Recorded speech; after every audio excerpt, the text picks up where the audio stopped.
More than 20 fared dead after a boat sinks off Trinidad's western coast. And in sport, Andre Russell identified as a key for Windies in the upcoming World Cup. I'm Ricardo Roberts, and this is Caribbean Intent for Thursday, April 25th, 2019. I'll be back with the details after the break.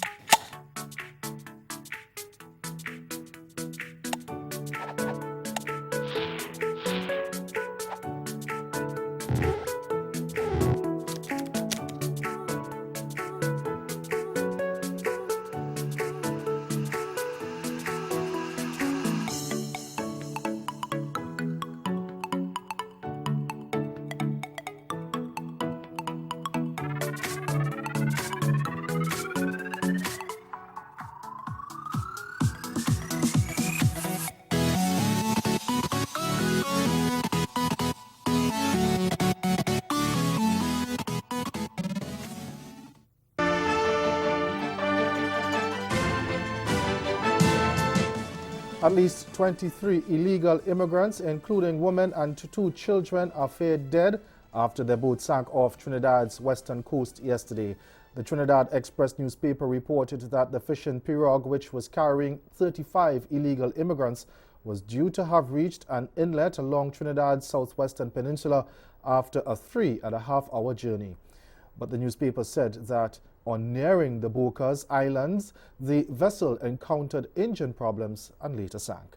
It said Venezuelan news site media had reported that 23 of the 35 passengers were unaccounted for and that the Venezuelan Coast Guard had mounted a search. Several Venezuelan nationals have traveled to Trinidad to escape the economic and political situation in their homeland, where the United States is leading an offensive to remove President Nicolas Maduro from office.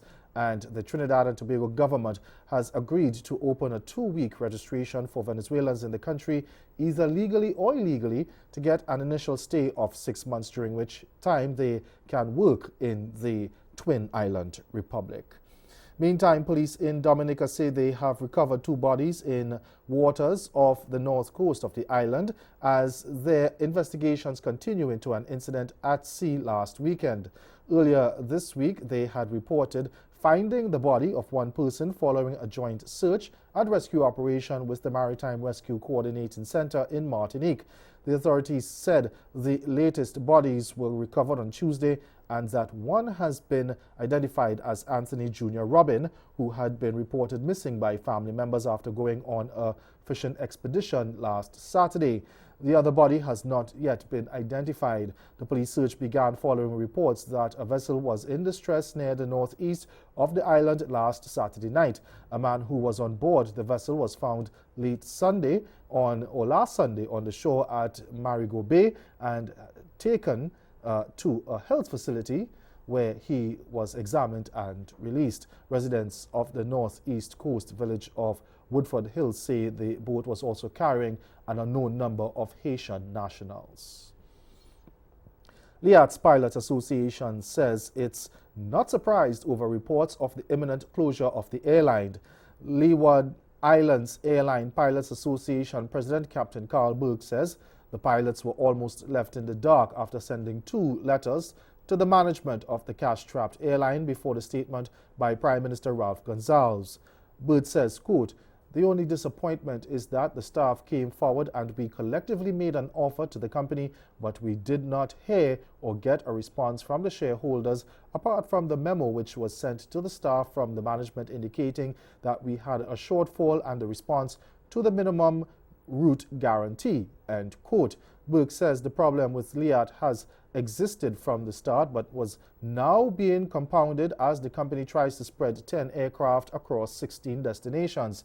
Pilots, along with other workers at the Antigua-based airline, recently agreed to take a 6% cut in wages to help keep the carrier in the air. The major shareholder government, Barbados, has also approached the European investment for assistance to save the company.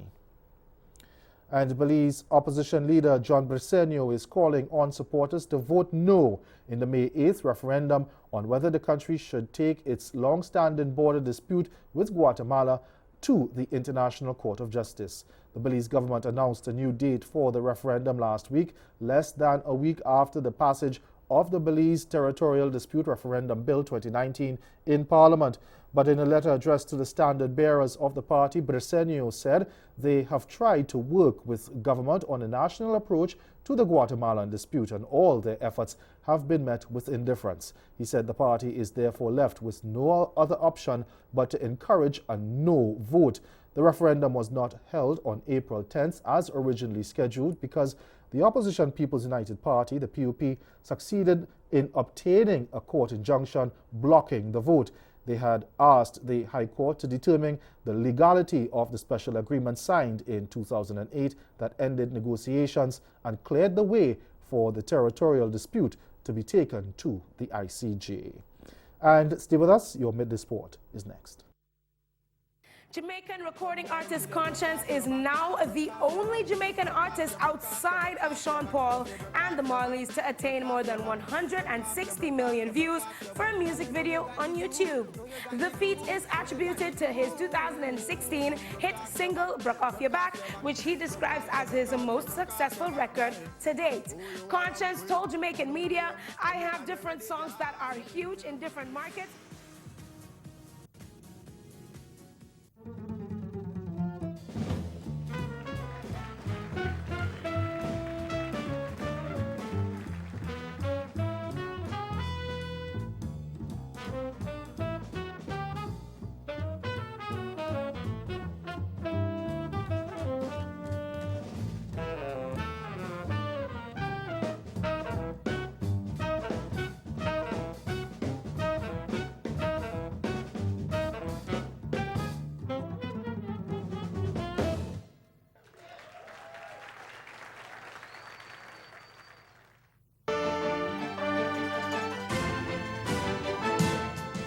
Andre Russell will be utilized as a batting all-rounder at the upcoming ICC World Cup in England.